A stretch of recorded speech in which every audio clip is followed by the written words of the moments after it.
So getting married late in life, I Mhm, know that it can be mhm. challenging. So how did you keep the faith while waiting to get married? Look, this is not for the faint of heart, you know? It Right. has been a journey. I would say definitely my relationship with God. It has tops and turvy. I'm not gonna say I was perfect, you know. I eh, did what I was supposed to do at a young age. And so throughout those journeys, building that situationships, entanglements, and relationships, Mhm. I got to a point that I said, God, I don't want this anymore. I want my husband, and this is what I'm gonna do to get my husband. So I fasted for 14 years before I missed my husband, meaning Wow. celibacy.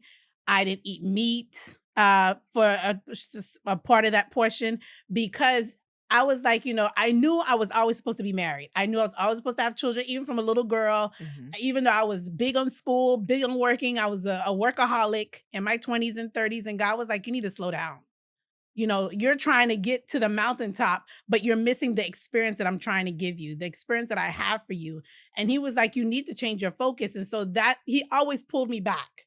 And so I Wow. knew that, okay, I'm supposed to be married and have kids. So I did my 20-year plan, 30-year plan. I was like, by 25, I'll be married. By 27, I have my first child. By 30, I'll have all the kids that I want. By Mhm. 40, I would be retired and doing whatever, I would want to do. But God had a different story. And I used to be mad. I was in seminary and I'm asking God, like, what's wrong with me? Let's go back to nursing school. Nursing school, half of my classmates were married or Wow. engaged. And most of us women of color, we looking at each other like, did we miss the boat? Did we not get the memo? And because I went to University of Miami for nursing school. And so a lot of my Hispanic, Caucasian classmates, they were getting married. And I was like, okay, God. So, you start working on you. So as women of color, we're like, we go get education. We do certain things to kind of make ourselves feel better and fill that void of wanting that companionship.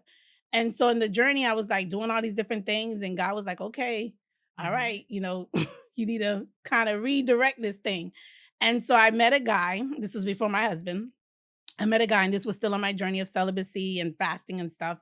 And God had released me to stop eating meat, to start eating meat. So I thought this was my husband. God gave me the vision, saw the wedding and everything like that, downloaded. But in the process, unfortunately, that was not my husband. And I was mad. I was like, God, and I was in my mid 30s. And I said, God, but I was on this journey. I prayed and asked, release me when I meet my husband. And I thought I did. But what I realized, what God was trying to work on me. There were Wow. certain things that I had to be prepared for because being of Haitian descent is one thing to be Haitian, but Haitian American is two different cultures. So I'm a Mm. part of a subculture, not understanding my natural culture. And God used this person to prepare me for my